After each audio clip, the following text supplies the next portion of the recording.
Welcome to Worthy and Unapologetic. This podcast is dedicated to women over 40 who are ready to step into their power and prioritize their well-being. I'm Sonaya Williams, your host and fellow traveler on this incredible journey of reinvention. Whether you're on your way to work, out for a walk, or simply taking a moment to yourself, you're in the right place. If you're navigating a career change, building a dream business, or prioritizing yourself like never before, this is where you belong. Let's get started. All right, so I'm excited to welcome Aprille. On a personal note, Aprille has helped me overcome a lot of personal blocks in my life, which has helped me grow as a woman and as a business owner. I think her patience and wisdom is really unmatched from anyone that I've seen in this industry. But a little formal introduction for her. Aprille Franks is a feminine conscious business coach, the founder of Women Recharged, Epic Women, and Aprille & Co. She's a master community builder and launch strategist, transforming the lives of women entrepreneurs. Her mission is to empower women leaders, help them make more money, and create fair job opportunities.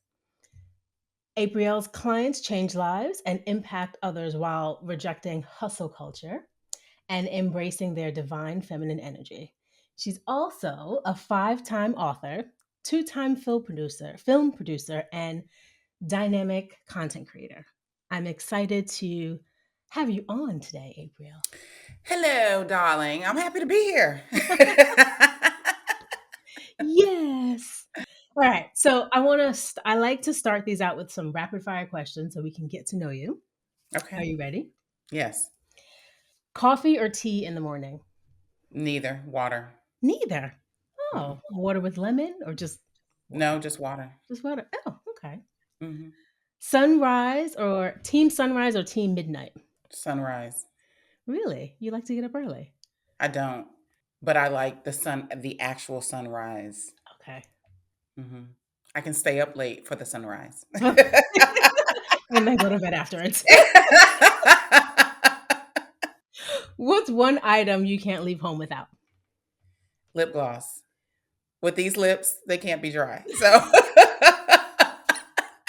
I have this whole thing about my lips and being dry. It's like, where is your lip gloss? I have lip gloss everywhere. Okay. Ah, I just got a new one from Fenty. It's like just a hint of pink, and I love it now. Yes. Yes. What's your go-to comfort food? Ice cream. Oh, what flavor? Vanilla. Only vanilla. I love vanilla bean. That's my favorite one. See, I don't like vanilla bean. I just like vanilla. Plain vanilla. I like vanilla Plain bean. vanilla. Yeah. I'm not the girl that's like, anytime I'm eating ice cream, just know it's always vanilla. Period. Yes, It's so boring, but I love it. plain. And Dwayne thinks that for me as well. I'm like, just get me some vanilla bean ice cream. He's like, that's it? Nothing mixed? I was like, nope. That's all I want. That'll make Yep. me happy. One hobby you wish you had more time for. Hmm. A hobby that I wish I had more time for? Hmm. I don't know. We might have to come back to that one. I don't think I have a hobby I wish I had more time for. I think I'm doing what I want to do. But what I would like to start is Yeah. I want to take a hip hop dance class. Oh, yes. Yeah, yeah. I wanna like be one of those girls at 48. Listen, my daughter does street dance. My 7-year-old does street dance. And sometimes I go there early to pick them up, and I'm like, "Oh, I could do that. I wanna try." I mean, Fun. it looks really cool. Yeah, it's fun. Last one. If you could teleport any place right now, where would it be? Hmm. To Las Vegas with my granddaughter for sure, and my Oh, daughter. Yeah. Mhm. yeah. Yeah. Amazing. All right. So I want to dive into the whole conversation and journey to success. But I like to start out by finding out what's your definition of success? What does success really mean to you? It means happy. Success to me means happy. Are you happy? Do you have the relationships you want in your life? How is the relationship with yourself, with whoever your romantic partner is, if you have children, your friends? Like, success is super lonely if you just have money. Hmm. And there's a lot of people who are quote unquote successful. They have a lot of things, but they don't Yeah. have a lot of substance. Exactly, and that's when their success is defined around the dollar amount or what's in the bank account, but then you turn around and you're like, "I got all the money, but I've done nothing," or "I don't enjoy my life." Yes, yes, which is why you see, I mean, we've seen very successful people, unfortunately, especially in the space of social media where you're following people and they seem so Yeah. quote unquote successful, and then you may hear that they have, unalive themselves, or they're Mhm. having major mental health issues because they're not really addressing that. So it's like success to me is happiness in all these little areas of your life that you deem important. Yeah. Do you feel that that's been your definition of success throughout your journey, or did that get redefined at some point in time? That's a great question, actually. I've always said divine success on your terms just because I'm an unconventional, quote unquote, successful person. Yeah. Because I dropped out of high school, because I don't have a degree, Mhm. because I was a teenage mom. So I always looked at success differently. And success wasn't necessarily rooted in my relationships. It was initially rooted in like survival, Yeah. my ability to, pay my bills and all these different things. And so it's definitely evolving over time, but I've always had a different viewpoint on success. The money is important, Mhm. because that then lends to the quality of life and the type of lifestyle that you want to have, Yeah. right? Like, do you want to travel? Do you want to donate more? Do you have, like for example, my granddaughter is on the on the spectrum, Yeah. so I support my daughter there. I retired my mother. So there are some things that financial success where that is helpful, and I'm not Mhm. saying don't make money. I'm saying don't sacrifice the other things to make money. To get there, exactly. I feel like for me, when I first started in business, 2011, it was that first year, how can I replace my corporate job? Did that. Then it was, how much money can I really make doing this? Then I made money, and then I found a man, and life changed. Because then it's like, I don't wanna spend all my time working. I wanna enjoy this newfound relationship and everything that's supposed to come with this. So I also feel like as you go through life, your definition of success does change. Like, Because our yeah. priorities change, like what we care about changes. And quite frankly, I kind of feel that way now. Like I met my partner in December, and I'm like, oh, this is great. Like I just got up for you. You know, it's 11:11 Yeah. right now, Eastern time. And I just got up for you. And I was just thinking this morning, I was like, wow, I'm laying in a bed in a bed, and my fiance is at work. I'm getting up later to go to work in our home because I work from home. Mhm. And we're in a mutually beneficial relationship. And I'm in a house I didn't have to buy. Yeah. I There's no stress, there's nothing noisy happening. It's peaceful, Yeah. and maybe 5 years ago, I may have been on the grind. Let's do 10 million, let's do 20, let's Mhm. do this. And I'm not saying that those are not still goals that I have. It's just priorities are just change, and I'm getting older, and I think that that matters too. Yes, definitely. So, was there a pivotal moment in your career or personal life that kind of has helped you reshaped what you're looking at for success today? Can you ask me that again? So, is there a moment in life, so how your definition of success has changed to what it is today about being happy in all areas of your life? So, like how you just mentioned 5 years ago, striving for 10,000,000, but now that's still a goal, but it's just getting there, that journey is different. Like, what made that change? A pivotal moment was I was in a relationship with a narcissist for 4.5 years. And essentially, I was about to lose my shit in 2020. And Hmm. that really, 2020 was really a pivotal year for me. I took a sabbatical to Jamaica. I really started my feminine journey. I started talking more about our internal wellness and just being happier and healing from old shit. Yeah. And that journey really helped me a lot just reshape how I wanted to show up and what was really important. And it really released me from the grind of our industry. So, as a coach in the coaching industry, there's a lot of pressure to stay relevant and all these things. And I simply really, I just divested my energy in certain things and then reinvested it in other places that were more fruitful. Yeah. No, that makes So sense. that breakup was really a pivotal moment. That's changed and restructured how you view everything. So, in our industry, like you said, there's this pressure to make as much as you can. Like, I think that for me, that's where my definition of hustle and all of that came about. How do you deal with the societal pressures of that driving hustle? Because that's not part of what you are and what you do right now. That's what I know of you. But how do you deal with that challenge of like the societal expectations of not like wanting to match that or have to go that way? Oh, I don't deal with that. I don't care what society I Yeah. mean, I care more about what I want and my own happiness than what other people think I'm supposed to be doing. Like, I don't care. And that never really that doesn't come up in my mind. The only thing that comes up in my mind is what do I want Hmm. and what's good for me and my family, and that's it. And the rest of what people are pushing, because quite frankly, I used to be that person. I used to be that person pushing y'all like, go hard, hustle, burn the midnight oil. Like, I used to be her.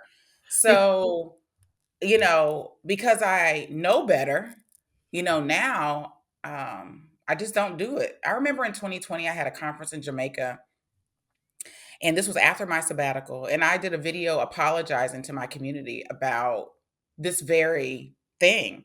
I'm like, I didn't know any better. I was teaching y'all to, by any means necessary, just make it happen, Hmm. Hmm.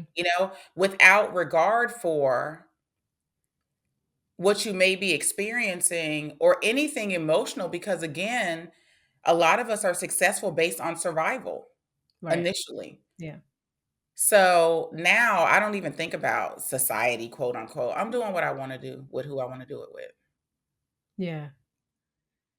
But then how did you make that shift though? Because if that wasn't how you always were, and it was get it done by any means necessary, and all now it's, I'm going to be on my own path. I'm going to do what I want to do. I don't care what anybody else thinks. Like, how do you make that shift? How do you make that change? Well, and I think what people have to understand, if you're when you're as you're watching or listening, is I always had that attitude. It was just what that attitude was directed towards. Mm, So okay. I've always been an independent, free thinker. I was just doing what I thought I had to do.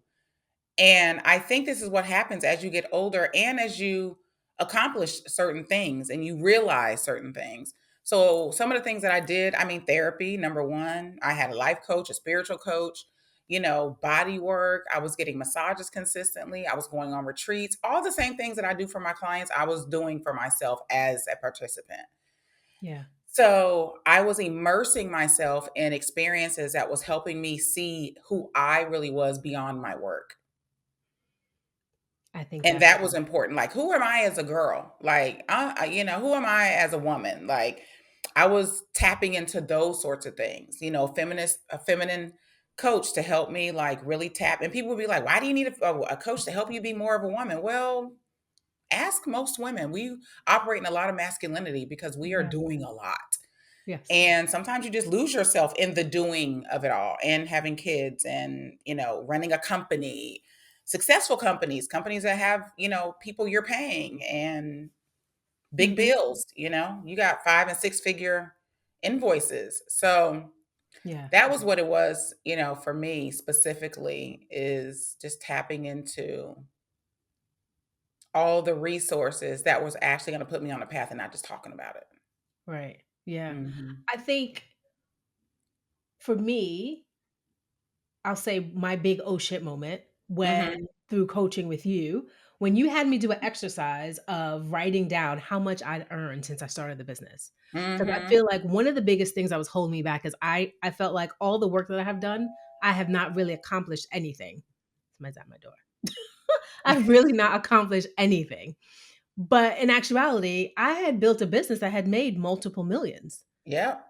But I didn't see it that way. I didn't see it as though this business has, provided me to build a relationship, build a family, and everything that I have today. I was really resenting my business for that. Yeah.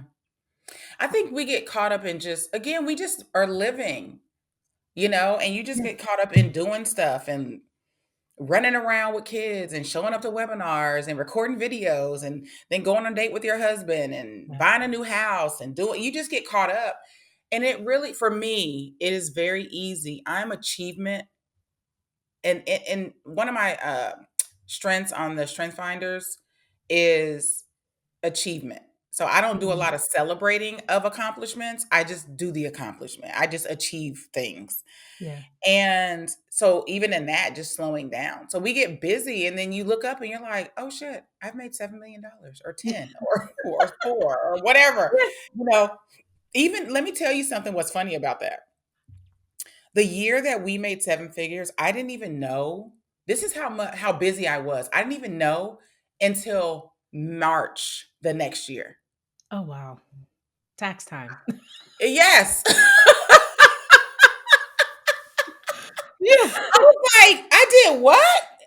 I was like, wow, that just seemed like a lot of work. You know what I'm saying? I didn't feel that at all. I was like, Yeah. wow, I hit 7 figures in 12 months.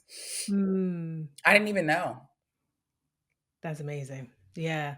It's insane. It is. It is. How do you how do you prioritize self-care? Self care is just a priority. It starts when I wake up in the morning with literally, it starts in the bed in the morning.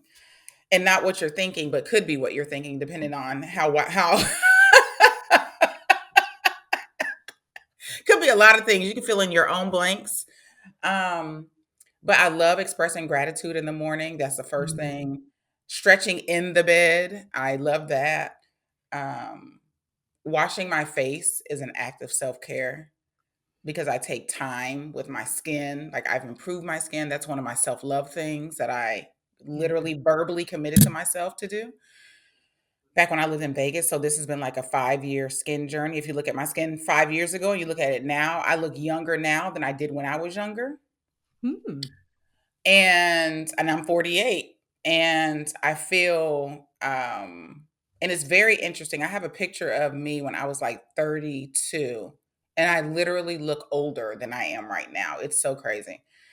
So, you know, self-care to me is not a reward for accomplishments. yes. And I think that we keep, oh, I'm exhausted. Let me schedule a massage. You know, I work myself to death and then I'll deserve a vacation. And I used to treat myself like that when I first started in business. I was like, nope, not till I accomplish this, and I'll take the vacation. And it's like, no, Yeah. your mind and your body and your spirit needs rest. It needs fulfillment that has nothing to do with how you make money. That has literally nothing to do with how you make money. I found that it helps me make more money because I come back with a clear head and I'm a better person for my Feeling family good. and business in general. Exactly. Yes, yes. Feeling good instead of completely zapped of energy. Now let Yeah. me do this one little thing and then think that's supposed to fix it all. No, we need to be doing things all along, Mhm. So it's so needed. It's so necessary. And just start rewarding yourself and start making it a part of your life. Yes. Yes. Yeah. How do you manage basically your workload and personal commitments? Like how do you get everything done? I don't get everything done. um I mean, I have a team. I'm self-motivated. As long as I'm personally happy, then I get all of my things done. And when I say all of my things, I mean work is never done, right? There's always something else that we could do.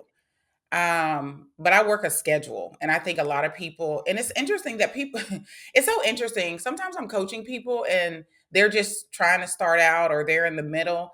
And I'm like, well, what's your work schedule? And they're like, a work schedule. I was like, Yeah. yeah, I make more money than you, and I work a regular job. Yeah.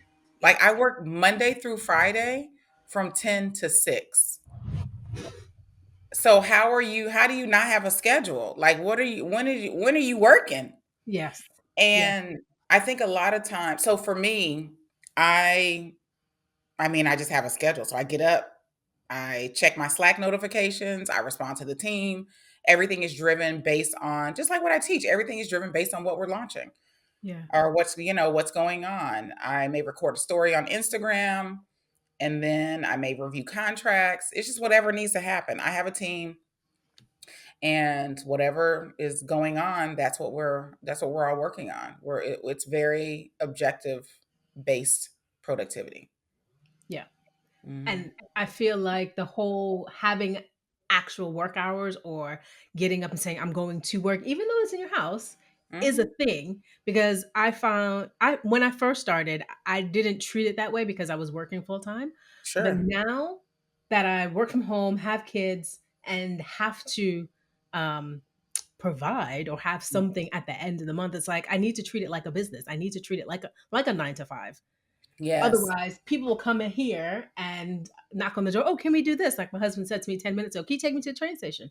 Actually, I can't. No, because I have work to do. I got work to do. Like, wow. You work from home and everyone's like, oh, yeah, you can do this, you can do that. But treating it like a job is what will help me. It's what has helped me achieve my goals. Yes. Yes. And and having a proper workspace. Like I have Mhm. whether it's so when I lived in Las Vegas, I had an office that was downtown Vegas, but I also worked in my home, in my loft. When I moved to Houston, I did not have a separate office, but I made an office area on the side of my dining room that was just for work. I Yeah. didn't go there any other time. I live in Charlotte now and we have a 6 bedroom house and so we dedicated one of the bedrooms to my office. So I painted it. I put pictures on the wall of me and some of my friends or Mhm. clients. You know, there's a storage closet for all my, office materials or supplies. I have a printer in here. There's a fridge. Yeah. I have my ring light, my desk, this is where I work. So I'm coming into And the office. Yeah. exactly, Yeah. exactly. And when I'm not working, I'm not in this office. And I Yeah. think that's another thing too, Sanaya, is like separating the work from, you Yeah. know, Life. yeah, Because exactly. And so with my it, personal life, yeah. to answer the second part of your question, with my personal life, um, there's a couple things. Like when my fiance gets home, if I'm still working, we always greet each other. We spend time together. And even if I am still working, I'll take a break and I'll spend time with him because he gets off earlier. He goes in earlier, gets off earlier. I'll spend time with him. We eat together every day, dinner at the table. And like every day, we shower every day together. So we make it a point as when Yeah. it comes to my personal life to make sure that we're doing things where we're connected and we're not just working. Yes. And that's important relationship wise. I know for me, I've been married now 7 years. October will be 7 years. And it's hard to actually have time to focus on the relationship, on the business, on yourself, and on the family. It's like just otherwise the business can or work can literally weave its way through all of it. And Yeah. then by the time you look up, it's like nobody around you is happy. 11, Nobody around you is right. happy. And it's 11 p.m. and you're like, oh my Yeah. Yeah. So yeah, trying to get that time is or actually holding that time is super important.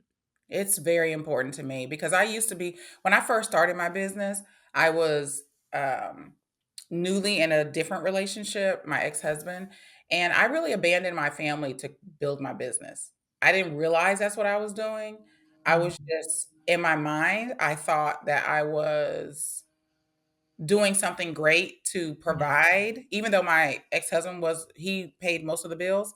But still, I was like, I'm the fun committee is what I call myself. I'm the lifestyle. I'm the lifestyle. So I have typically always engaged with provider type men. So they take care of the lion's share of the living. And Mhm. then I am the fun. So, the money that I make is not needed. It's just what we use to add to shit Additional. Mhm. that we want to do. And My first marriage, I had my daughter was, she was like 13 when we got together, and I literally was working like 18 hours a day trying to build a business, and what I realized after time is that, time is what matters. Like your family and the people you love, and even with yourself, like spending time with your loved ones is more important than building the business. And the other thing I learned was that if you have to work all the time, then you're not doing something right. Mhm. Yeah. Either you don't have the right systems, the right knowledge, the right execution, you're trying to do too many things, you're distracted. But there should be no reason why anyone is working 24 hours a fucking day. There just shouldn't be a reason for that. And I didn't know that when I first started until I got smarter, got better systems, better team, better SOPs. Yeah, yeah, definitely. Getting all the parts and pieces in place so that you can, like you said, have the time to not be working 24 hours. Because what's Yes, the point in growing a business if you actually can't enjoy your life? Like I've yes. always felt my life is my life and all the other things have to um fit into my life and make that even like better. Yeah, make it even better. Yeah. Yeah. Excellent. What advice would you give a woman who is basically struggling to, I don't like the word balance, but really try to make everything work? And like you said, she's working 24 hours a day. She's on the verge of burnout, but she doesn't have the time for herself or she's not making the time for herself. Yeah, that's a great question. She's not making the time for herself. And I would say to start telling yourself the truth. I think the Mhm. basis of everything is being honest with yourself and being honest with those people closest to you that make that difference. And also, are you taking on too much? A lot of times people are taking on too much or their goals are so beyond their capacity to actually create. They don't have enough knowledge or team or systems for the goal. So it's like incrementally grow and evolve into your business. Set quarterly milestones so that way you know exactly what you're working towards. That working towards energy goes towards the thing that you want to accomplish by the end of Q1, 2, 3, 4, whatever it is. So that's really a big deal. And also communicate with if you have children, communicate with them. Let them know what you're doing. If you have a spouse or a partner, let them know, like this is what I'm doing, this is what I'm working on, so that they know, like when you're in the room or you're at the kitchen table or you're going to an event, like they know, like mommy's doing this or honey's Yeah. doing that. I didn't really communicate all those things early on, but that's definitely something I would say. If you're having a hard time balancing all, be honest with yourself and start to really look at your business like a business and not just a brand or, Yeah, this extra thing on the side. definitely. I think that honesty is a huge key. Honesty with yourself and those around you. Hmm. Because when you're not honest, then it's like you're covering things up and it's all going to break and come crashing down at some point anyway. At some point. Yes. Thank you so much for this. I absolutely love talking to you. And I think every time I get on the phone with you or a Zoom meeting, I should say, I learn and I grow. So I know that the audience has taken a lot of gems away from this. Can you tell us what's next for you? Like, do you have any Yeah. upcoming projects or milestones that you're excited about? I'm getting married, so there's that. Yay! That's coming up. By the time y'all hear this, I don't know when you're airing it, but yeah, I'll probably be married. We're eloping, so that's exciting. Business wise, I'm really excited about helping my audience with getting better with their messaging, content, increasing their visibility. So that's been really fun. I'm going to see one of my best friends, Brooke Castillo, for her birthday. So me and my fiance are spending a week with her and her family coming Um, up just next week. So that's coming up. And I'm producing a personal empowerment conference for women in business. So I'm very excited about that. Life is good. I'm excited for you. Yay. Thank you so much for sharing.